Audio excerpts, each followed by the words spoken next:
La Secretaría de las Mujeres de la Ciudad de México presenta.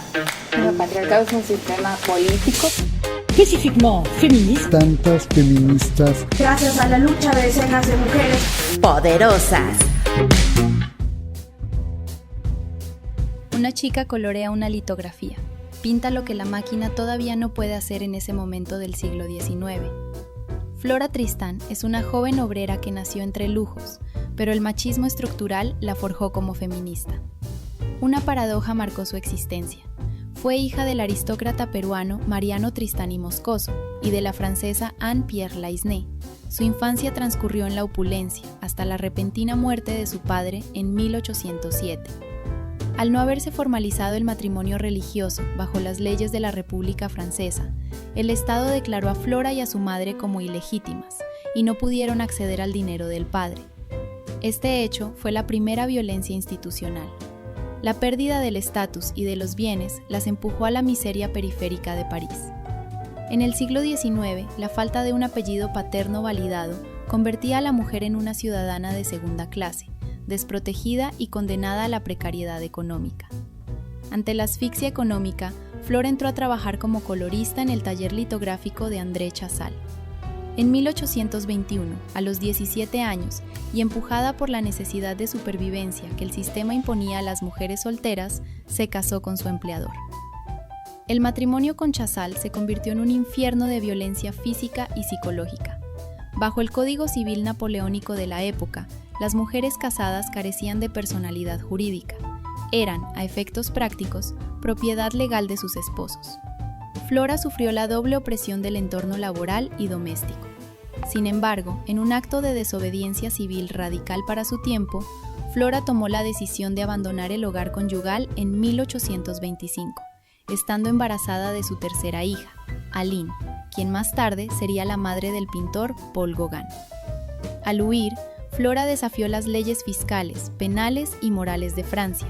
Se convirtió en una fugitiva, una paria social, perseguida encarnizadamente por un esposo que exigía la restitución de su propiedad y la custodia de los hijos.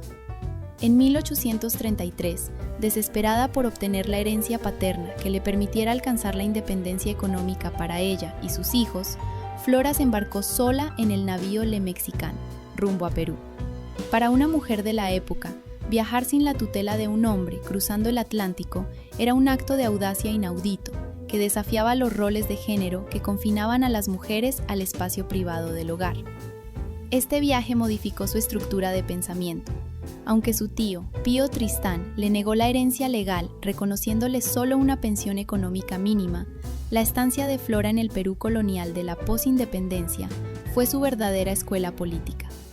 En su libro autobiográfico, Peregrinaciones de una paria, Flora analizó la sociedad limeña con una agudeza. Lejos de adoptar una mirada puramente colonial, Flora observó con horror la esclavitud de las mujeres afrodescendientes, la profunda exclusión de las mujeres indígenas y al mismo tiempo rescató las figuras de resistencia femenina como las rabonas, mujeres que acompañaban a los ejércitos andinos proveyendo logística y combate, y las tapadas limeñas, de quienes admiró la libertad que les otorgaba el uso del sayo y manto para transitar el espacio público de forma anónima, sustrayéndose de la mirada controladora del varón. A su regreso a Francia en 1834, Flora ya no era solo una mujer que huía de un marido violento, era una intelectual consciente de que las estructuras coloniales, de clase y de género formaban un mismo entramado de dominación mundial. El regreso de Flora a París desató la furia de André Chazal. En septiembre de 1838, en plena calle, Chazal le disparó a quemarropa, alojando una bala cerca de su corazón que la acompañaría el resto de su vida. Este intento de feminicidio conmocionó a la opinión pública.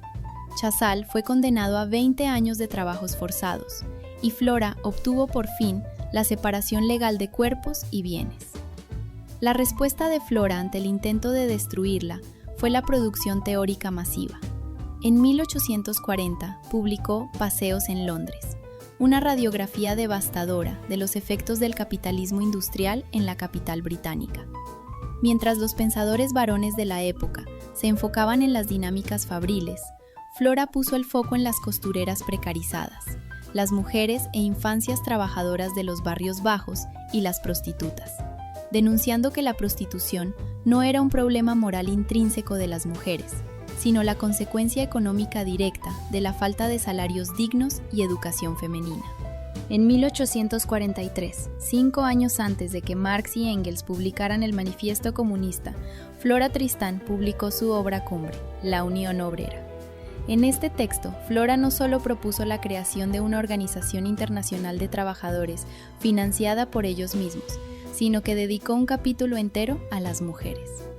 Fiel a sus convicciones, Flora Tristán inició en 1844 una extenuante gira política por toda Francia para organizar los comités de la Unión Obrera. Habló en talleres, tabernas y plazas públicas, desafiando el acoso policial y el rechazo de los sectores más conservadores que veían en una mujer dando discursos políticos una afrenta directa a las leyes divinas y humanas.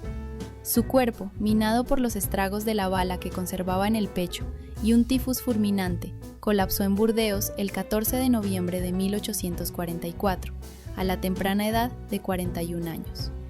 Los propios obreros a los que defendió cargaron su ataúd y recolectaron fondos para erigirle un monumento en el cementerio de la Chartreuse. Flora Tristán fue una mujer que logró transformar sus heridas individuales en un proyecto de emancipación colectiva. No se limitó a pedir el sufragio o la igualdad civil burguesa.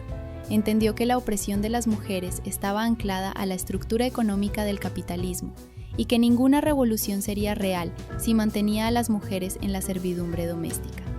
Su legado resuena hoy como el primer gran faro del feminismo socialista y de la interseccionalidad global.